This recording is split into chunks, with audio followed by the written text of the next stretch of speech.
Hello. Here we are for our weekly MyDrash post, and this week we will talk about Vayikra. Let me also say that as Pesach comes closer, I might add either additional videos that have to do with Pesach or do Pesach videos instead of a weekly one. We'll have to see what time allows. So, Parashat Vayikra, the book of Vayikra, start with God calling to Moshe. This is the first verse in the book and in this parsha, in this section, is Vayikra Hashem Moshe. God calls to Moshe.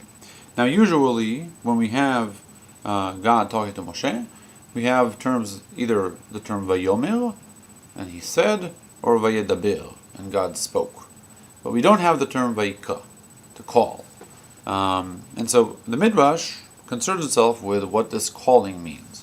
What was it that God needed to call Moshe for? If you look at the Midrash, you'll see that there are several answers, different approaches as to what God was calling Moshe for, or what is the significance of this term.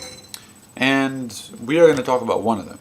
So one of the Midrashim, this in the Tanchuma, in my version it's section 3 in Vayikra, it says, זה שאמר הכתוב, גאוות אדם תשפילנו, ושפל רוח יתמוך כבוד. This is a quote from Mishlei, Proverbs, I believe it's Proverbs, where it says, this is what it says in Mishlei, that a person's pride shall bring him down, and a person who is humble shall have respect. כל מי שרודף אחר השררה, שררה בורחת ממנו. וכל מי שבורח משררה, שררה רודפת אחריו. Anybody who runs after authority, who wants to be sort of in charge, basically runs after power, lusts for power, power runs away from him, and all he who runs away from power and from authority, that authority or power will run after him.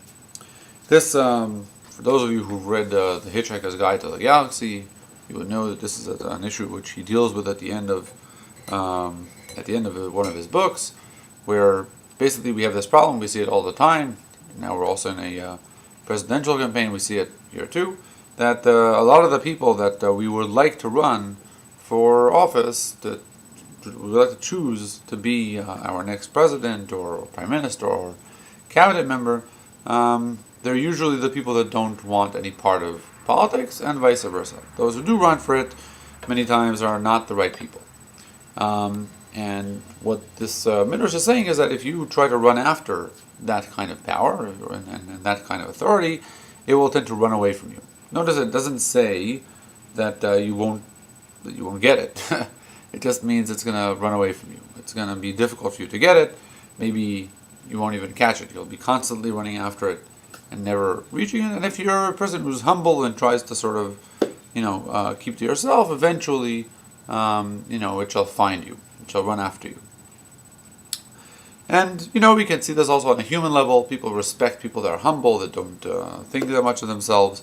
People are a bit wary of people that constantly want to have power and to control the way events go.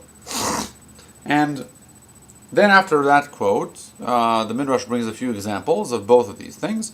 As an example of a person who runs away from power, it brings Shaul the king, who when he was first appointed refused to accept the appointment until it was proven to him that he was indeed selected.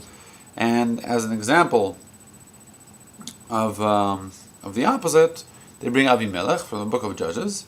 And these selections are significant. Because when it comes to Shaul, so they emphasize that it's when he was chosen to be king. Later on, as we know, David was selected to be the king after Shaul, even though he was not his child. And Shaul refuses to accept that and keeps on trying to find David, corner him, and kill him, and to no avail. Right? Eventually, David becomes king, so that so the Midrash here brings Shaul in his best years and hints to the fact that there were years after that which were not so good. Even more interesting is the story of Avimelech. Avimelech in the book of Judges is the son of Gideon. And if you look there, you'll see that Gideon was a great judge, and judges in the book of Judges are basically people that are selected for a specific problem. People of Israel are being oppressed, and they need a savior, so God selects saviors that come and save them. It's sort of a one problem, one person kind of thing, and there's no inheritance there. You don't inherit the title, you don't become a king or a leader or something like that whose children continue him. That's the entire period of the Judges. That's how it works. And here comes Avimelech, the son of Gideon, and Gideon explicitly says, I do not want to be your king, nor do I want my kids to be your kings. And yet, when he passes away, his son, Avimelech, says, my father was your king, I will be your king.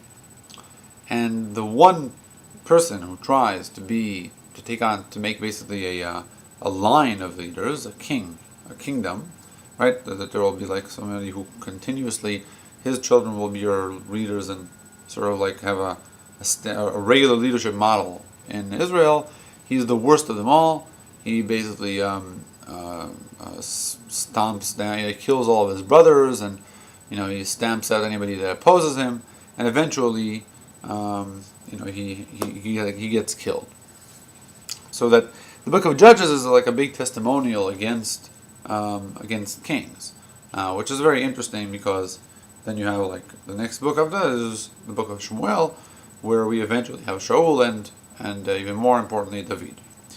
But if you look at the story, the history of the Jewish people, even the kings which we highly respect, and prime amongst them are David and Shlomo, that's 2 generations. After that, things began to break apart, and it's because of all the problems of a monarchy, of sort of like being selected by birth doesn't necessarily mean that you're a good king.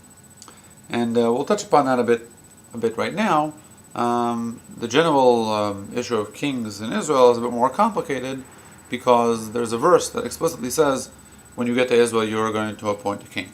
So, we'll talk a little bit about one of the problematic aspects of that in a moment, but let me just say that this is not a complete discussion about the position of kingship in Israel. So you may ask, what does all this have to do with Moshe? After all, we said this is trying to explain to us why God called Moshe. Well, after we're reviewing some historical cases, the MyDrash continues in saying like this.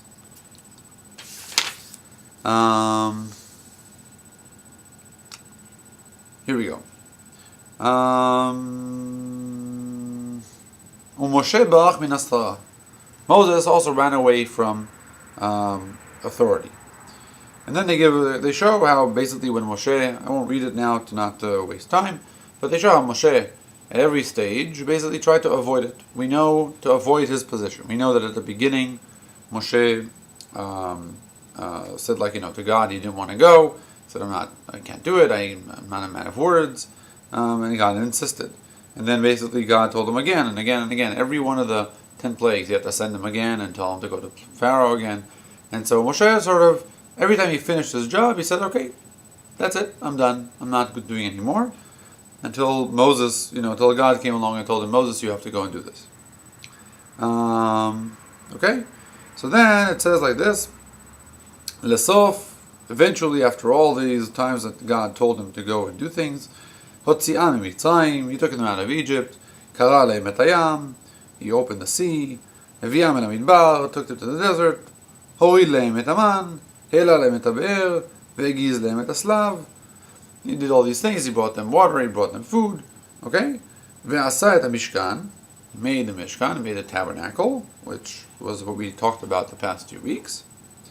Ve'amar, and said, Mikan ve'elach ma yesh li la'asot. From here on, what do I have to do? That's it. I'm done. I finished all that I had to do. Amar v'yashav. He stood and sat down, basically took himself to the side and said, okay, I'm done. Amar lo HaKadosh Baruch Hu. God told him, Chayecha. So I swear to you, Yesh li melacha gedola mikol ma shasita. I have for you a job that is greater than all the jobs you've done until now. Yesh lecha lelamed li Yisrael tum'ah v'tara. You must teach Israel the laws of purity and impurity. Laziran he'ach iyu makrivim banai korban lefanai. To teach them how they shall sacrifice before me. That's what Vayikra Shem Moshe. In other words, we open with the question of why does God need to call Moshe? I mean, where was Moshe that he needed to be called? And the MyDrash is answering, he needed to be called because he took himself aside. Basically, he took himself out of the equation, said, I'm done over here. And God said, no, you're not done. Come, I have a new job for you. Teach them how the laws of sacrifice, which is basically what we're going to see in all of the book of Vayikra. Now this ending is a bit strange. I mean, first of all, let me take a step back. Before saying that it's a bit strange, we can see over here in this whole story an image of Moshe which is extremely, remarkable. Here's a person who did so many things. All the people of Israel looking up to him, looking to him for guidance. We know that when he left them to go up to Mount Sinai, they couldn't stand it. They were very, troubled by his not being there. And here he says, "No, I'm done. I'll just go to the side." It's really, really, really hard to imagine. A person has to have to feel truly humble, truly a real awareness of what he is worth and that everybody is replaceable in order to make that kind of move. It's truly, truly remarkable what the MyDrash here portrays. But what we have to understand is, I think, two things. First of all, we need to understand why it was that he thought that after the Mishkan was built, that was sort of the end of a period, right? Like the end of a mission. So why did Moshe say, okay, I'm done here, so I can now sit down? The second question is, God says, listen, I have a job for you to do, but he doesn't just say in the MyDrash a job. He says that a job that's more difficult than all those things that you've just done. And what is this big job? Teach them the laws of the sacrifice. What's so difficult about that? Meaning, of course, a lot of laws, but what's the big deal? The MyDrash then continues to say that that this is why are we giving the example here of a person who ran away from authority and authority ran after him, because they say, like in all the previous generations, there were great men who deserved authority, who deserved power, Abraham, Yitzhak, Yaakov, Noach, and Adam, etc. But they were unique. There was nobody else to choose. However, here there are other people to choose, right? There's Aaron, there's the Zkanim, the 70 Zkanim, which later on are chosen to be some sort of a guiding council or some sort of a ruling council. So that Moshe is mentioned over here because, for the first time, because here God had a choice and he chose Moshe, meaning that he wasn't just choosing him because that was the only person available. He was choosing him because of his special qualities, so that he was running away from power. Other people were around to somehow take over, and God still chose Moshe even though there were other people around to take over. So, but again, back to our two questions, right? Number one, what is so special about this mission, teaching them how to sacrifice things, that Moshe needs to be around? And number two, why did Moshe think that he was done? So, as to the question of why Moshe thought he was done, here I'll simply say two points. Number one is that, which is a topic that I'm not going to go into in depth over here, but which you can check out. There have been some opinions over recent years that have suggested that Moshe really didn't think that he had any job beyond Mount Sinai. God tells him when he's at the burning bush, you'll take them out of Egypt and bring them to this mountain where they will worship me. And so Moshe may have really thought that once he reaches Mount Sinai and gives them the Torah, and then we had the ending of Shemot where there was the golden calves, and perhaps the tabernacle was a reaction to the golden calf. Okay, but once we have that, okay, so he's done. But I think it's a deeper issue, and this links up to the second question of what's so difficult about teaching the laws of sacrifice. What does it mean, what he says over here? He doesn't just say laws of sacrifice. God says the laws of sacrifice and the rules of purity and impurity, and how they should come before me to give sacrifice. If you look at the themes that go across all of the book of Vayikra and the book of Bamidbar, so this book, Leviticus, and the next book, Numbers. What are the two major themes in both of them? They're almost the same thing, just on with different focuses. They're basically both talking about the boundaries between God, or the Mishkan, and the people. In Vayikra, the one major story that we have is the story of Nadav v'Avihu. In Parashat Shmini, 2 parshas from now, we'll have the story of Nadav and Avihu, 2 of Aaron's children, who decided to walk into the Mishkan and sacrifice something in a strange way, with a foreign fire or a strange fire, and they get burned on the spot. And with a very striking similarity, the major story we have. There are 2 major stories that we have in Bamidbar. One of them is the story of the sin of the spies. Putting that aside, the other one is the story of Korach and his cohorts, where there too you have a scene there where people come before God and bring incense, just like Nadav and Avihu, and also they get burned.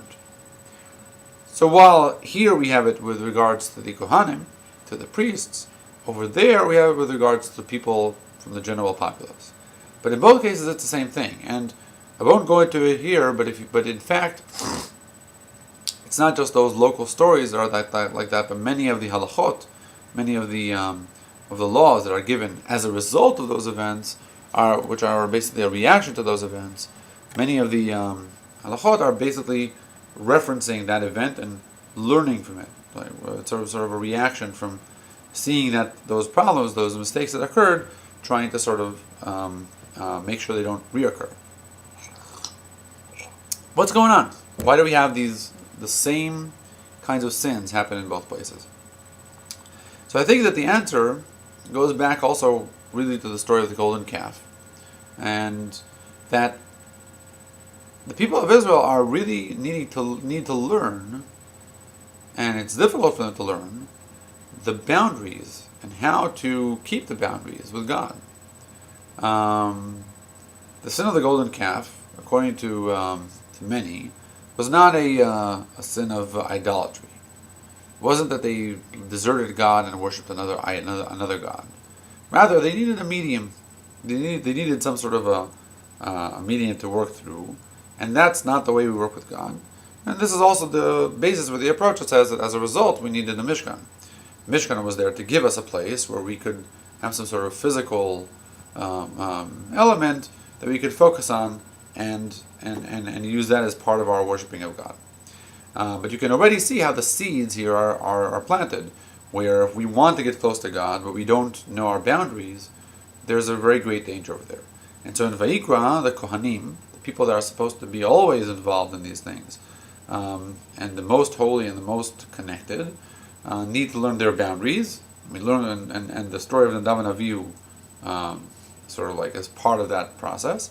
And then in the second round, we have that with Korach and his cohorts, which also needed to sort of, there's like a lot of a long story there.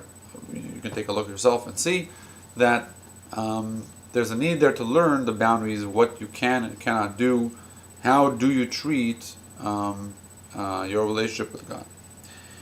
And so the person that's best suited for that is Moshe, because Moshe is the closest to God. He's the one who really understands in depth what is needed, what it means to be close to God.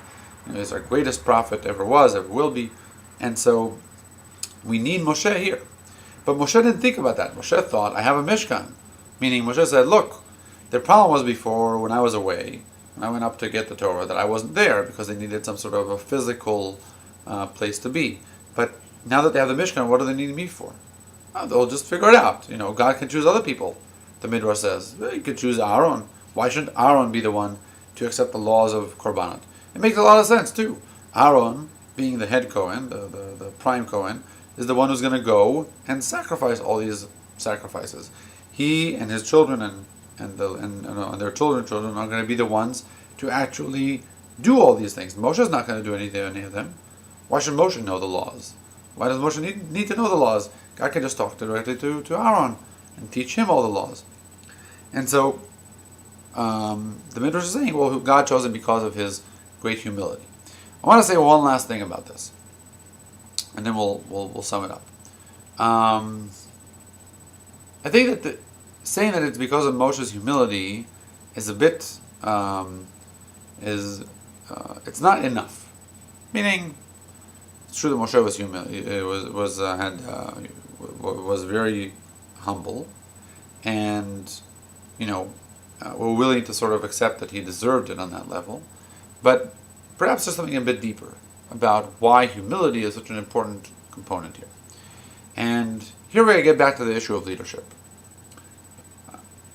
There's a big problem with the concept of a king or of a leader in a God-oriented existence. Because God is our leader, and God is our king, and God decides what is right and wrong, and no human king can really decide what's right and wrong. They can manage things, but they don't have real power. Their power stems from God. And the prophet doesn't have any power in Judaism, nor does the priest have any judicial power. Eventually it all goes back to God, who is the king. And one of the problems with a king, and one of the things that we know from our history, is when kings think that because they happen to be kings, they also really have control, or really have the ability to sort of decide what is right and wrong, who to listen to, who is a prophet, etc., etc. The great advantage of the judges system is that there's no king, so there's nobody who claims to sort of be in charge. And God can sort of work and choose people based on what's needed. But in that context, you can understand why humility is so important. Because Moshe is basically saying, I'm not really leading anybody over here. It's not me, it's just God. I mean, I'm not really doing anything over here. I'm simply God's mouthpiece. It's not me. And that's really how a king should be, right? That's how a leader should be. When they have such a connection to God, they should feel themselves to be simply, executing God's plans, and not taking their own view of the world or of the people and imposing it on the people. So in that sense, Moshe is an ideal servant. And I think that if you think about that, you also realize something very important about Moshe, which comes up mainly in the book of Bamidbar. But I think it's very, very important for us to pay attention to it already now. Moshe is a great prophet, but he's not a great leader. Moshe, we don't see him having a great success as a leader. We don't see him on a regular basis inspiring the people, or being able to sort of truly, catch their heart and own them, in that sense that they truly love him or follow him in the fire and water. We see that in the sin of the spies and in many other places too. Of course, we're seeing this over a period of 40 years, so it's possible that in general he was very good, but in moments of crisis that we're shown, Moshe doesn't seem to function well as a leader. But in this context, I think we have to ask why Moshe was chosen then. If he wasn't such a great leader, why? So, according to what we're saying now, one of the reasons is because that we don't need a leader. We need God to be our leader. Moshe is just a mouthpiece. He's a great prophet. He's a very saintly person. But he doesn't need to be anything beyond that. Here, I'd like to remind us all the famous Midrash that talks about why Moshe was chosen, that he was herding his sheep, and one sheep was lost, and he ran after that sheep, and ran after until he found the sheep next to the burning bush. And how God saw that and said, oh, this is a person that deserves to be my messenger. And I think that that's, Moshe is known as the Ro'eh Ne'eman, the faithful shepherd in many places. And I think that there's a really true deep wisdom over there. The one place where Moshe shows leadership, the one place where Moshe is an extremely strong person and takes a very strong stance, it's in protecting the people of Israel. It's in defending them and deciding that he's not going to give up on them whenever they sin some of their biggest sins. That's when Moshe gets up and says to God, I am not willing to give up. I will die and I will have you strike my name from your book. If you won't let the people of Israel survive. And I think there's a very important message over here, which says, when God is the real leader, when God is the one who sort of is the one who's calling all the shots, and you always ask him what to do in the big questions. Your job as a leader, yes, is not, your job as a human leader is not to be the one who leads the people, etc. Your job is to care about them. That's what really makes you a great person to be there. You need to care about the people there, because you need to represent. You're not just representing God to them. You're also representing them to God. This idea appears in other contexts too, but I've already gone too long over here, so I think we'll end with that. To conclude, the MyDrash here talks about srara, about power, gives examples of how basically a person who runs after power will not have an easy time getting it, and vice versa. The person who runs away will get it. And we talked about Moshe's special need of leadership and why this was a point right after the end of Shemot where Moshe thought maybe he's not needed anymore, and God said, no, I need you more than ever to help guide the people of Israel over the coming years, teaching them what is the correct way, what is the correct relationship and boundaries between me and them. Have a good Shabbos.